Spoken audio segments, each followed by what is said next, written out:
اپنی جوانی اور شباب پر متکبر نہ ہوا کرے کہ کہیں وہ بیمار بنا کر زندگی بھر کے لیے بستر علالت کے سپرد نہ کر دے۔ کوئی اپنی تونگری اور دولت پہ تکبر نہ کیا کرے کہ کہیں وہ تونگر سے در در کا گدا گر نہ بنا دے۔ قرآن کہتا ہے مالک الملک تؤتی الملک من تشاء وتنزع الملک ممن تشاء وتعز من تشاء وتذل من تشاء بيدك الخير إنك على كل شيء قدير۔ وہی ہے مختار کل، جسے چاہتا ہے بلند کرتا ہے، جسے چاہتا ہے پیوند زمین کرتا ہے۔ اور پھر حضرت سعد رضی اللہ تعالی عنہ نے فوجی ترنگ اور فوجی مستی میں یہ سلوگن بلند کیا، یوم یوم الملحمہ، ہمیں ستانے والوں تیار ہو جاؤ، آج ستائے جاؤ گے۔ کل تمہارے ہاتھ میں تلوار تھی، ہماری گردنیں ہوا کرتی تھیں، آج محمد کے رضاکار آ گئے ہیں 10,000۔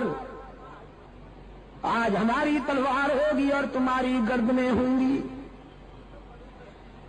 ہوا کی لہروں نے حضرت سعد رضی اللہ تعالیٰ عنہ کا یہ جذباتی ماٹو بارگاہ رحمت تک پہنچایا۔ رسول اکرم صلی اللہ علیہ وسلم نے حضرت سعد کو اپنے پاس بلایا، فرمایا سعد تم کیا کہہ رہے ہو؟ عرض کیا اللہ کے رسول، میں اسلام کے دشمنوں کی حوصلہ شکنی کرتے ہوئے یہ کہہ رہا ہوں الیوم یوم الملحمہ، آج تصادم کا دن ہے، آج ٹکر کا دن ہے، آج انتقام اور بدلے کا دن ہے۔ رحمت للعالمین صلی اللہ علیہ وسلم کی آنکھوں میں رحمت کے موتی تیر آئے۔ حبیب کبریا صلی اللہ علیہ وسلم نے فرمایا سعد تم انتقام کا نعرہ بلند کرتے ہو، میری رحمت کو تکلیف ہوتی ہے، نعرہ تکبیر، میرے ضمیر پہ چوٹ لگتی ہے، تمہیں یہ نعرہ بلند کرنے کی اجازت نہیں۔ حضور نے تعذیباً وہ پرچم لے کر ایک اور رضاکار کے حوالے کر دیا۔ صحابہ کرام نے عرض کیا اللہ کے رسول، ہمیں تو ان سنگ دلوں کا وہ ماضی یاد ہے کہ جب انہوں نے بلال کو گرم ریت پر لٹا دیا، جب ان آدم خوروں نے سمیہ کو مکہ کے چوراہے پہ 2 لخت کر دیا، ہمیں تو ان آدم خوروں کی وہ زیادتیاں یاد ہیں۔ رحمت عالم صلی اللہ علیہ وسلم نے فرمایا مجھے بھی یاد ہے، میں اچھی طرح جانتا ہوں، یہ شہر مجھے جانتا ہے، میں اس کے در و دیوار سے مانوس ہوں، یہ وہی گلیاں ہیں جن میں میرے لیے کانٹے بچھائے جاتے تھے، یہ وہی شہر ہے جس کے نوجوان میری ہوٹنگ کے لیے جلوس نکالا کرتے تھے، یہ وہی باشندے ہیں جو میں مجھ پہ سنگ باری کر کے مجھے لہولہان کر دیا کرتے تھے، یہ وہی مکان ہیں جن کی چھتوں پر عورتیں کوڑا کرکٹ لے کے میری انتظار کیا کرتی تھی۔ لیکن تم جانتے نہیں کہ میں یہ سارے ظلم سہنے کا عادی ہوں،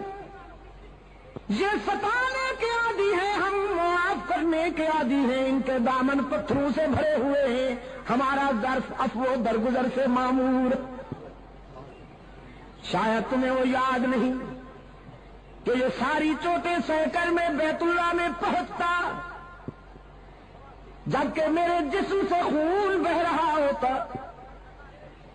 جبکہ میرے پاؤں میں کانٹے چبھے ہوئے ہوتے، جبکہ میرے جذبات ان کے سنگین ناروں سے زخمی ہوتے، میں بیت اللہ میں جا کے کیا کہا کرتا تو تمہیں کچھ یاد ہے کہ نہیں؟ بیت اللہ میں جا کے عبداللہ کا یتیم اللہ کے حضور عرض کرتا میرے معبود اپنے محبوب کو زخمی دیکھ کر کہیں تیرا غضب جوش میں نہ آ جائے۔ تو نے دیکھا کہ ستایا گیا ہوں، تو نے دیکھا کہ سنگ باری کی گئی ہے مجھ پر، تو نے دیکھا کہ میرے جسم سے لہو ٹپک رہا ہے، تو نے دیکھا کہ مجھ پہ کوڑا پھینکا جا رہا ہے، تو نے دیکھا کہ میری کردار کشی کی مہم چلائی جا رہی ہے، سوشل بائیکاٹ کیا جا رہا ہے، لیکن میرے معبود میں تیرے در پہ اس لیے نہیں آیا کہ اپنے ستانے والوں کی ہلاکت و بربادی کی دعا کروں، میں تو تیرے در پہ اس لیے آیا ہوں کہ زندگی کے کسی مرحلے پر اگر ان کے مظالم اور ان کے ستم ہائے مسلسل کی وجہ سے یہ تجھ سے دعا کروں کہ خدا بندہ انہیں تباہ کر دے، انہیں ہلاک کر دے، تو تجھے اس گھر کی عظمت اور میری محبت کا واسطہ کہ میری وہ ہلاکت والی دعا کبھی قبول نہ کرنا، اگر میں کہوں بھی تو انہیں ہلاک نہ کرنا۔ کوہاٹ کے دوستوں، عزیز نوجوانوں، جنگ میں بڑے بڑے لوگوں کا اشتعال قابو میں نہیں آتا، بڑے بڑے لوگ اپنی عظمت فراموش کر بیٹھتے ہیں، لیکن رحمت عالم صلی اللہ علیہ وسلم کے اعتدال و توازن کا اندازہ کیجیے کہ میدان جنگ میں ایک کافر کی تلوار حضور پہ اٹھی، اللہ نے اپنے معبود کی حفاظت فرمائی، اس کا وار خطا گیا، اب رحمت عالم کی تلوار اٹھی، وہ کافر شمشیر رسالت کی زد میں تھا، اگلے لمحے وہ تلوار کافر کا سر قلم کر سکتی تھی، لیکن رحمت عالم صلی اللہ علیہ وسلم نے اپنی اٹھی ہوئی تلوار کو روک لیا، اپنے پیچھے کھڑے ہوئے اپنی مراد و مدعا فاروق اعظم کو اپنی تلوار دیتے ہوئے فرمایا، عمر تم اس سے نمٹو۔ فاروق اعظم رضی اللہ تعالیٰ عنہ عرض کرتے ہیں، اللہ کے محبوب میں تو اس سے نمٹ لوں گا، لیکن آج میں چاہتا تھا کہ میں نبی کی تلوار کے جوہر نبی کے ہاتھوں سے دیکھوں، آج میں انتظار کر رہا تھا کہ آپ کی تلوار سے کوئی کافر کٹ کے گرے تڑپے اور اس کی طرف دیکھ کر میں اپنے جذبہ حریت کو جلا بخشوں۔ رحمت عالم صلی اللہ علیہ وسلم اشک بار ہو گئے، فرمایا، عمر تم جانتے نہیں کہ نبی کا قاتل اور نبی کا مقتول دنیا میں سب سے بڑا بدنصیب ہوتا ہے، جو کسی نبی کو شہید کرے وہ بھی دائمی جہنمی، جو کسی پیغمبر کے ہاتھوں سے مارا جائے وہ بھی دائمی جہنمی۔ تو میرے عمر میں انسانوں کو جہنم سے نکالنے آیا ہوں، جہنم میں دھکیلنے تو نہیں آیا۔ میں چاہتا ہوں کہ نہ کوئی ایسا بدنصیب ہو کہ اس کے ہاتھوں سے میں مارا جاؤں، نہ کوئی ایسا بدنصیب ہو کہ وہ میرے ہاتھوں سے مارا جائے۔ ارباب علم و دانش، حد نہیں ہو گئی، حد نہیں ہو گئی شفقت و رحمت کی کہ پوری 23 سالہ عسکری زندگی میں کوئی ایک انسان بھی براہ راست رسول اللہ کی تلوار سے نہیں مارا گیا، کوئی ایک بھی انسان۔ میرے آقا نے اپنے رضاکاروں سے فرمایا، یہ نعرہ بلند کرنے کی اجازت نہیں، آج میں ان کے لیے وہی جذبات لایا ہوں جو میرے بھائی کے حضرت یوسف کے جذبات کے کنویں میں ڈالنے والے مہربانوں کے لیے، آج میں بھی ان کے لیے وہی کہتا ہوں جو میرے بھائی یوسف نے کہا، لا تثریب علیکم اليوم، آج تمہیں تمہارے ماضی پر شرمندہ بھی نہیں کیا جائے گا، تو تم بھی جاؤ مکہ کی گلیوں میں جا کے، مکہ کے ہر دروازے پہ جا کے میرا پیغام پہنچاؤ، الیوم یوم المرحمہ، آج بدلے اور انتقام کا دن نہیں، آج عبداللہ کا یتیم تمہیں معاف کرنے کے لیے آیا ہے، آج آمنہ کا لال تمہیں دامن رحمت میں چھپانے کے لیے آیا ہے، ڈرتے کیوں ہو؟ تم نے اپنے دروازے بند کر لیے ہیں، شہر چھوڑ رہے ہو، تمہارے جسم پر لرزہ طاری ہے، ذرا باہر آ کے دیکھو، آج مکے میں فاتح بن کے آنے والا کوئی مادہ پرست شہنشاہ نہیں، آج فاتح بن کے آنے والا محبوب کبریا ہے۔ وہ انتقام کے جذبات نہیں لایا، وہ درگزر کے جذبات لایا ہے۔ رسول اکرم صلی اللہ علیہ وسلم نے اپنے غلاموں سے فرمایا، جا کے بچوں سے کہہ دو ڈرنے کی ضرورت نہیں، محمد عربی تمہیں یتیم بنانے نہیں آیا، جا کے بیٹیوں سے کہہ دو میری بیٹیوں ڈرو نہیں، تمہاری آبرو پہ کوئی شبخون نہیں مارے گا، جا کے ماؤں سے کہہ دو تمہاری مانتا نہیں لوٹی جائے گی، جا کے بہنوں سے کہہ دو تمہارے سروں سے دوپٹے نہیں اتارے جائیں گے۔ رحمت عالم صلی اللہ علیہ وسلم دختر انسانیت کے سر سے دوپٹے اتارنے نہیں آیا، اترتے ہوئے دوپٹوں کو سنبھالنے کے لیے آیا ہے۔ کیوں کوہاٹ کے روشن ضمیروں، رسول اللہ صلی اللہ علیہ وسلم کے انقلاب نے دختر انسانی کے سر سے دوپٹے اتارے ہیں کہ اترتے ہوئے دوپٹوں کو سنبھالا ہے؟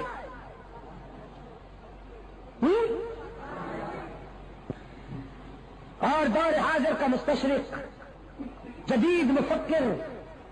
اے کاش کہ اسے اتنا پانی ملتا کہ وہ ڈوب کے مر جاتا۔ جب وہ اسلام پر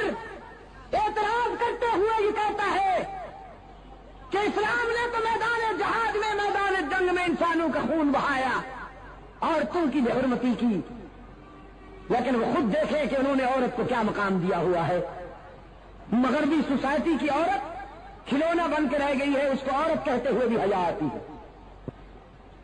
لیکن رحمت للعالمین صلی اللہ علیہ وسلم کے انقلاب نے عورت کو یہ مقام عطا فرمایا۔ حضور نے فرمایا عورت بیٹی ہوتی ہے، بہن ہوتی ہے، بیوی ہوتی ہے اور ماں ہوتی ہے، ڈانسر نہیں ہوتی۔ اور جب ڈانسر بن جاتی ہے تو وہ عورت نہیں رہتی، پھر غلاظت کا مجسمہ ہو جاتی ہے، پھر وہ بدبو کا ٹینک ہوتی ہے، دنیا کی بدترین شے بن جاتی ہے۔ یہ چار مقدس رشتے ہیں عورت کی فطرت میں، بیٹی، بہن، بیوی اور ماں۔ رحمت عالم صلی اللہ علیہ وسلم نے فرمایا عورت جب بیٹی ہوتی ہے تو اس کے سر پہ عفت کی چادر ہوتی ہے، عورت جب بہن ہوتی ہے تو اس کے سر پہ عصمت کا دوپٹہ ہوتا ہے، جب یہ بیوی ہوتی ہے تو اس کے جذبات میں وفا کی بلندیاں ہوتی ہیں، جب یہ ماں بنتی ہے تو اس کے قدموں میں جنت ملتی ہے۔ مشرق و مغرب کے مفکرین کی تعلیمات میں آپ کو اس مظلوم جنس کے لیے یہ احسان کہیں نہیں ملے گا، یہ معیار کہیں نہیں ملے گا۔ میرے عزیز دوستو، انقلاب رحمت، رسول اللہ کے انقلاب رحمت نے دوپٹے سنبھالے ہیں۔ ایک مشرق کی بیٹی، خود بھی مشرقہ بنت مشرق، بارگاہ رسالت میں جنگی قیدی بن کے آتی ہے۔ حاتم طائی کی بیٹی تھی، اپنے دور کا بہت بڑا سخی گزرا ہے حاتم طائی۔ ایک مرتبہ شہید کربلا حضرت حسین رضی اللہ تعالی عنہ نے فرزند حاتم سے کہا جب وہ مسلمان ہو چکا تھا کہ میں نے سنا ہے تیرا باپ بہت سخی تھا۔ حاتم کا بیٹا کہنے لگا حسین واقعی سخی تھا، میرا احترام کر، میں بڑے سخی باپ کا بیٹا ہوں۔ حضرت حسین مسکرائے اور فرمانے لگے میرا بھی احترام کر، میں بڑے سخی نانے کا نواسا ہوں۔ حاتم کا بیٹا کہنے لگا حسین میرا باپ اتنا سخی تھا کہ اس کے گھر کے 10 دروازے تھے اور مانگنے والے کو ہر دروازے سے کچھ نہ کچھ مل جایا کرتا تھا۔ حضرت حسین رضی اللہ تعالی عنہ فاتحانہ انداز میں مسکرائے اور فرمانے لگے تیرے باپ کے گھر میں دروازے تو 10 تھے، لیکن تھے اتنے کمزور کہ سوالی کو ایک دروازے کے بعد دوسرے دروازے کی ضرورت پڑتی تھی، پھر تیسرے پہ جانا پڑتا تھا، پھر چوتھے، پانچویں، چھٹے، ساتویں، آٹھویں، نویں اور 10ویں دروازے کی ضرورت پڑتی تھی۔ میرے نانے کے در پہ جو سوالی جاتا، میرے نانا تو اس کو ایک در پہ پہنچا دیتے، اور وہ دروازہ اتنا مکمل بھرپور تھا کہ جس سوالی کو وہ در مل جاتا تھا پھر زندگی بھر کے لیے کسی دوسرے دروازے کی حاجت ہی نہیں رہا کرتی۔ وہ در بڑا مکمل ہے اور وہ انسان بڑا خوش نصیب ہے جسے وہ در میسر آ جائے۔ اقبال اسی لیے کہتا ہے کہ وہی سجدہ ہے لا کے اہتمام کہ ہے جس سے ہر سجدہ تجھ پر حرام۔ تو میں عرض کر رہا تھا کہ وہ بنت حاتم رسول اللہ صلی اللہ علیہ وسلم کی خدمت میں حاضر ہوتی ہے، اس کے سر پہ چادر نہیں،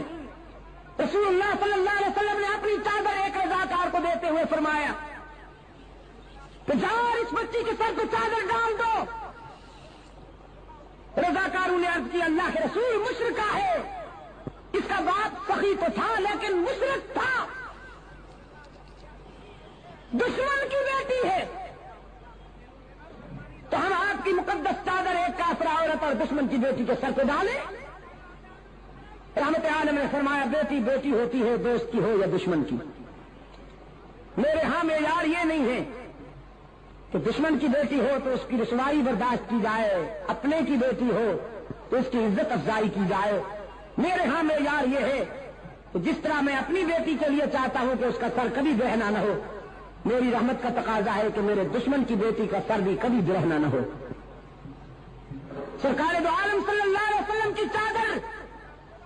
اس بچی کے سر تک پہنچی، رضاکاران مصطفیٰ نے وہ چادر جا کے اس کے سر پہ ڈالی ہے تو روتی ہوئی رسول اللہ کی خدمت میں حاضر ہوئی۔ اللہ کے رسول صلی اللہ علیہ وسلم نے فرمایا بیٹی میں نے سنا ہے کہ تیرا باپ بڑا سخی تھا، تو آج میں تیرے باپ کی نیک نامی کی وجہ سے تجھے آزاد کرتا ہوں، جاؤ تم آزاد۔ وہ بیٹی کہتی ہے اللہ کے رسول دریا رحمت جوش میں ہے تو میں اکیلے آزادی کیوں قبول کروں؟ یہ میرے قبیلے کی عورتیں میرے ساتھ آئی ہیں، پہلے انہیں آزاد کیجیے پھر میں آزادی قبول کروں گی۔ رحمت عالم صلی اللہ علیہ وسلم مسکرائے، فرمایا ماشاء اللہ صحیح نسل ہو اپنے باپ کی، جاؤ تمہیں تیرے باپ کی وجہ سے اور ان کو تیری انسانی ہمدردی کی وجہ سے آزاد کرتا ہوں، تم سب آزاد۔ قبیلہ طے کی عورتیں جب آزادی کا اعلان سنتی ہیں اور اگلے لمحے وہ ساری عورتیں رسول اللہ صلی اللہ علیہ وسلم کے اسلام کے حلقے میں تھیں، ان کی زبان پہ کلمہ اسلام مچل رہا تھا۔ رسول اللہ صلی اللہ علیہ وسلم کی سیرت طیبہ اور حضور کی ولادت، اس پر آپ کی اظہار مسرت کا صحیح طریقہ یہ ہے کوہاٹ کے دوستوں کہ اپنے اندر کردار کی وہ بلندیاں پیدا کیجیے کہ تلوار اٹھانے کی ضرورت ہی نہ پڑے، تیاری کیجیے۔ حکم ہے اعدوا لهم ما استطعتم من قوة ومن رباط الخيل، اتنی تیاری کیجیے کہ آپ کے دشمن کے حوصلے پست ہو جائیں، لیکن سب سے زیادہ توجہ کردار پہ دیجیے۔ آپ نے اگر اپنے اندر وہ کردار پیدا کر لیا تو انشاءاللہ اسلحہ وہ کام نہیں کرے گا جو آپ کا کردار کام کرے گا۔ میں شیخ الحدیث حضرت مولانا محمد زکریا رحمت اللہ تعالی علیہ کے والد گرامی کا ایک واقعہ بیان کیا کرتا ہوں دوستوں کی خدمت میں۔ بہت سے دوست آج اس اجتماع میں نئے ہیں، ان کی معلومات کے لیے عرض کر دیتا ہوں۔ حضرت مولانا محمد زکریا رحمت اللہ تعالی علیہ کے والد گرامی ابھی پچھلے دنوں ان کا انتقال ہوا، مدینہ منورہ میں انہوں نے انتقال فرمایا۔ زندگی کا ایک طویل حصہ اس انتظار میں مدینہ میں آئے، اکثر دعا بھی کیا کرتے تھے۔ اللہ نے اس درویش کی دعا کو شرف قبولیت بخشا، باب جبریل سے جنازہ اٹھا، جنت البقیع میں ٹھکانہ مل گئے۔ ان کے والد گرامی سے حضرت مولانا محمد یحییٰ رحمت اللہ تعالی علیہ، ان کے زمانہ میں ایک ہندو مسلم فساد ہوا، سوچ کر میں نے تجھے تیرا پرس واپس کر دیا، جاؤ اپنا کام کرو۔ نسبت بڑی بات ہوتی ہے عزیز دوستو۔ 18 ہندو مولانا سے عرض کرتے ہیں ہم نے سوچا جب غلام اتنا سچا ہے اس کا آقا کتنا سچا ہوگا، ہم فیصلہ کر کے آئے ہیں کہ ہمیں بھی اسی کا غلام بنا دیجئے جس کی غلامی نے آپ کو حق و صداقت کی یہ بلندیاں عطا کی۔ مولانا کے ہاتھ پر انہوں نے کلمہ پڑھا، اسلام قبول کیا۔ کہنے لگے مولانا عدالت کا وقت ابھی ختم نہیں ہوا، چلیے ذرا۔ اب کیونکہ ہم مسلمان ہو گئے ہیں، فرض ملکیت ہمارے پاس ہے، مثل عدالت میں موجود ہے، ہم بیان دیتے ہیں کہ زمین مسجد کو ملنی چاہیے۔ عدالت میں آ کے انہوں نے بیان دیا کہ اب چونکہ ہم مسلمان ہو چکے ہیں، اس زمین کے اصل مالک ہم ہیں، تو آپ یہ زمین مسجد کے نام الاٹ کر دیجیے۔ اس نے مصر کو معائنہ کیا تو دیکھا کہ واقعی یہی لوگ اصل مالک تھے زمین کے، زمین مسجد کے نام الاٹ ہو گئی۔ مولانا محمد یحییٰ رحمۃ اللہ علیہ سنجیدگی کے ساتھ باہر آئے اور اپنے جذباتی سر پھرے دوستوں سے فرمانے لگے یحییٰ نے جھوٹ نہیں بولا تو یحییٰ کے خدا نے یحییٰ کا دین بھی بچا لیا، زمین بھی عطا کر دی۔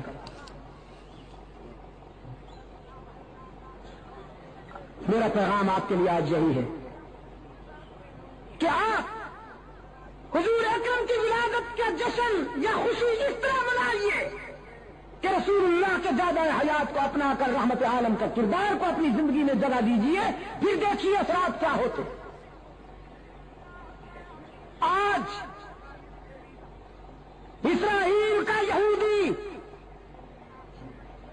روس کا دہریہ، مغرب کا آدم خور، گوری چمڑی والا سیاہ دل بھیڑیا یہ سمجھتا ہے کہ مسلمان فقط نام کے رہ گئے ہیں، اب ان کو مٹانا کوئی بڑی بات نہیں۔ یہ نعرے تو خوب لگاتے ہیں، جھنڈیاں بھی خوب لہراتے ہیں، چراغاں بھی خوب کرتے ہیں، لیکن عملی زندگی کے کسی گوشے